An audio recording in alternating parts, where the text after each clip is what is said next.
The neighborhood had always been a picture of safety, the kind of suburban setting where children played in the yards and neighbors greeted each other with polite smiles as they watered their lawns. It was the kind of place where nothing terrible was supposed to happen. At the center of this illusion stood Officer Frank Miller, a veteran cop who lived in a neat two-story home with his wife and teenage son. He was known for his rigid sense of authority, the man who lectured kids about curfews and who insisted that order came before comfort. To most, Frank was dependable, if not a little intimidating, but beneath his polished exterior lingered an edge that no one wanted to acknowledge. He carried himself like a man constantly scanning for trouble, and when the new family moved in next door, that edge sharpened. The Johnsons arrived on a bright spring afternoon, unloading boxes from a rental truck while neighbors peeked through curtains to see the newcomers. Marcus Johnson was a respected business consultant, his wife Renee a nurse at a nearby hospital. Their children, 17-year-old Corey and 22-year-old Alisha, were polite, friendly, and eager to settle into the community. They represented success, stability, and warmth. But from the moment Frank first laid eyes on them, something inside him soured. He masked it with forced indifference, but his thoughts told another story. He didn't like the way Marcus smiled so confidently, or how Renee waved warmly at passers-by. He didn't like hearing Corey's laughter echo down the block when he tossed a basketball in the driveway. Most of all, he didn't like Alisha. Or at least he told himself he didn't. Alisha was striking, intelligent, graceful, with a presence that made people notice her without her trying. She carried herself with quiet assurance, a balance between youthful energy and grown independence. For Frank, that confidence was infuriating. It reminded him of everything he despised: change, progress, the erosion of the world he thought he controlled. At least that was how he justified the intensity of his fixation. In truth, his resentment tangled with an attraction he refused to name. He told himself he watched her out of suspicion, out of disdain, but the longer his eyes lingered, the less convincing that excuse became. Neighbors began to notice small things about Frank's behavior. He stood outside more often, pretending to trim his hedges while keeping his gaze fixed on the Johnsons' yard. He lingered by his car in the mornings just long enough to see Alisha leave for work or school. If anyone asked, he dismissed it as coincidence, claiming he simply had a keen eye for the new people on the block. Yet his interest was sharper than mere curiosity. He carried with him the authority of a man who wore a badge, and he believed that gave him the right to scrutinize. But deep down, even he knew his attention wasn't professional. It was personal, and it was growing. What unsettled people most was the intensity of Frank's stare. It wasn't the casual glance of a neighbor. It was heavy, calculating, as though he was cataloging every movement, every expression. When Alisha laughed with her brother in the yard, Frank's jaw tightened. When she greeted him with a polite smile one morning, his chest tightened with something he couldn't quite define. He told himself it was irritation, but it lingered like desire. And in that mix of resentment and fascination lay the seeds of a dangerous obsession. The street remained quiet, but under the surface, the dynamic had already shifted. A man sworn to uphold the law had turned his gaze inward toward the life of a young woman next door. It was subtle at first, barely noticeable, but dangerous currents often begin as ripples. Frank Miller's secret storm was already forming, and no one in the neighborhood could see it coming. It began with stolen glances and small moments that neither of them admitted meant anything. Alisha had noticed Frank's constant presence on the street, the way he always seemed to be around whenever she left the house or returned late at night. At first, she chalked it up to coincidence. After all, he was a police officer, someone trained to notice details and keep watch. But there was something about the way his eyes lingered, the way he sometimes nodded stiffly as if trying to hide his own discomfort, that left her unsettled. What she didn't realize was that Frank's discomfort wasn't with her, but with the emotions she stirred in him, emotions he could neither suppress nor explain. Their first real interaction came one evening when Alisha's car wouldn't start. She was frustrated, standing in the driveway with the hood propped open and her hands covered in grease she didn't know how to deal with. Frank appeared almost immediately, offering help with the kind of gruff politeness that made it seem like he was doing her a reluctant favor. He leaned over the engine, muttered something about a loose cable, and within minutes had the car running again. Alisha smiled, thanked him sincerely, and for the first time, Frank felt a wave of warmth rather than resentment. That moment, ordinary and forgettable to anyone else, marked the beginning of something that would spiral out of control. Over the weeks that followed, their encounters multiplied. Sometimes it was brief conversation on the sidewalk, other times it was a longer chat when Frank happened to be outside as Alisha returned from work. She found herself intrigued by his contradictions, stern yet attentive, distant yet oddly protective. For Alisha, who was used to being treated as just another face in the crowd, the intensity of his attention felt unusual, almost intoxicating. She didn't ignore the risks, but part of her liked the thrill. Frank, meanwhile, was drowning in conflict. His years on the force had hardened him into someone who saw the world through rigid lines of right and wrong, but this situation blurred every boundary he clung to. The secrecy gave their connection a dangerous edge. It started with late-night texts that neither of them should have sent, excuses about needing advice or checking in. Before long, the conversations grew personal, charged with undertones neither could deny. They began meeting discreetly, careful to avoid familiar places. Parking lots, empty parks, and dim corners became the backdrop of a relationship they refused to name. For Alisha, it was an escape from the routine of her life, a story she knew no one would believe if she ever told it. For Frank, it was a reckless indulgence that both thrilled and terrified him. Every time they met, Frank promised himself it would be the last. He would tell himself she was too young, that it was wrong, that if anyone found out his career would be destroyed. But then Alisha would smile or touch his arm, and all those warnings melted away. He had always prided himself on control, but now he was losing it in the most dangerous way possible. He convinced himself that no one would ever know, that he was strong enough to keep the secret buried. What he didn't realize was how fragile their cover really was. In a neighborhood where everyone watched each other, shadows rarely stayed hidden for long. The affair became the heartbeat of Frank's life, a pulse that grew stronger each day. It gave him a sense of power, of youth, of rebellion against a world he felt had moved past him. But beneath the rush was a growing fear. Alisha, despite her discretion, carried the risk of exposure simply by existing next door. Every step she took toward him was a step closer to disaster, and though neither of them said it out loud, both felt the tension tightening like a rope around their necks. The connection that had begun as temptation had now become a dangerous secret, one destined to unravel everything around them. Rumors are like sparks in dry grass, small, almost invisible at first, but quick to ignite and impossible to contain once they catch. For weeks, Frank and Alisha had been careful, keeping their meetings hidden and their conversations hushed, but the walls of a quiet neighborhood have ears. It started with a fleeting glimpse. A neighbor walking their dog late at night noticed Alisha stepping out of Frank's car in a deserted parking lot. The neighbor wasn't sure what they saw, but suspicion took root. Within days, whispers spread along the street, passed over hedges and shared in hushed tones at backyard barbecues. What had once been a carefully guarded secret began to take on a life of its own, growing louder with each retelling. Frank sensed it before anyone said a word to his face. The way people looked at him had shifted. Neighbors who once waved now offered tight smiles or avoided eye contact altogether.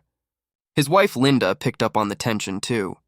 She began noticing changes in him that she could no longer dismiss.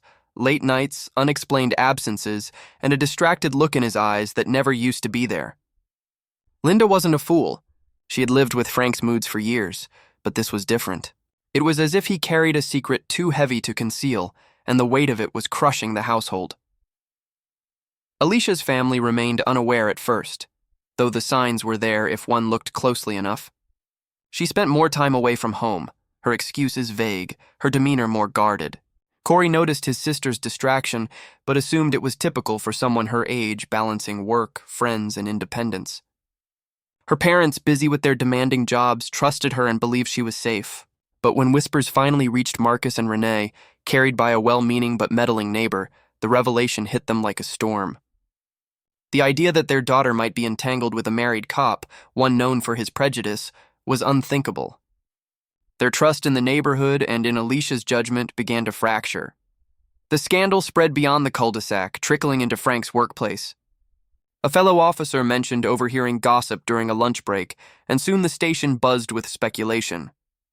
Frank, once respected for his discipline, now carried a shadow over his badge. He could feel the judgment in the glances of his colleagues, the unspoken questions about whether the rumors were true. In a profession built on authority and reputation, such whispers could be career-ending. His temper flared more easily, his patience wore thin, and his grip on control began to slip. For Alisha, the exposure was equally suffocating. Friends began asking pointed questions, their curiosity tinged with disapproval. She realized how quickly her choices could define her in the eyes of others, how fragile her sense of freedom truly was. What had once felt thrilling now carried the constant risk of discovery. The secrecy that once bound her to Frank now threatened to trap her in a cage of shame and judgment. Frank's humiliation deepened each day the rumors spread, eroding the carefully constructed image he had built over decades. To him, the affair had shifted from a private indulgence into a public threat. He saw enemies everywhere, neighbors who gossiped, colleagues who judged, even Alisha herself, who had become both the source of his obsession and the cause of his downfall. His resentment grew darker, turning inward before lashing outward, and the weight of exposure pressed on him like a vice. What began as whispers had evolved into something far more dangerous. Frank Miller, a man defined by his need for control, now found himself unraveling in the eyes of his community. The secret he had guarded so carefully was no longer hidden, and the humiliation cut deeper than any wound. To those around him, it was just gossip, but to Frank, it was the beginning of the end. The shift in Frank's demeanor was slow at first, subtle enough that those closest to him mistook it for stress, but beneath the surface, his mind was unraveling. The whispers that had spread through the neighborhood and the station weren't just idle gossip to him. They were daggers, each one cutting deeper into the life he had built. His career, his marriage, his authority, all of it now felt fragile. Instead of accepting responsibility, he looked for someone to blame, and his gaze always returned to Alisha. What had once been desire now curdled into resentment, a conviction that she had lured him into ruin. In Frank's mind, he wasn't the one who had destroyed himself. She was the reason for his humiliation, and she would have to answer for it. The more he obsessed over her, the darker his thoughts became. At work, his colleagues noticed his temper boiling over at minor provocations. At home, Linda tiptoed around him, no longer asking questions about his absences. He spent long nights sitting in his car, parked a short distance from Alisha's house, watching the glow of lights in her bedroom window. The line between surveillance and stalking no longer existed for him. He had convinced himself that he was monitoring her, keeping track of the person who had ruined his life. But the truth was simpler. He was consumed, and his obsession had shifted from passion to punishment. The breaking point came late one autumn evening. The air was cool, the trees stripped bare, and the neighborhood was unusually quiet. Alisha had gone out alone, unaware that Frank was following her. She moved through the familiar streets, earbuds in, lost in her music. To anyone else, it was a routine walk, but to Frank, it was an opportunity. Rage mixed with fear in his chest as he thought about the way people looked at him now, the questions in his colleagues' eyes, the cold distance in his wife's voice. All of it seemed to spiral back to the young woman in front of him.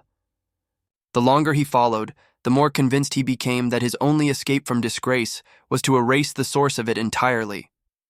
What happened next was quick, brutal, and irreversible. When Alisha failed to return home, her parents grew alarmed.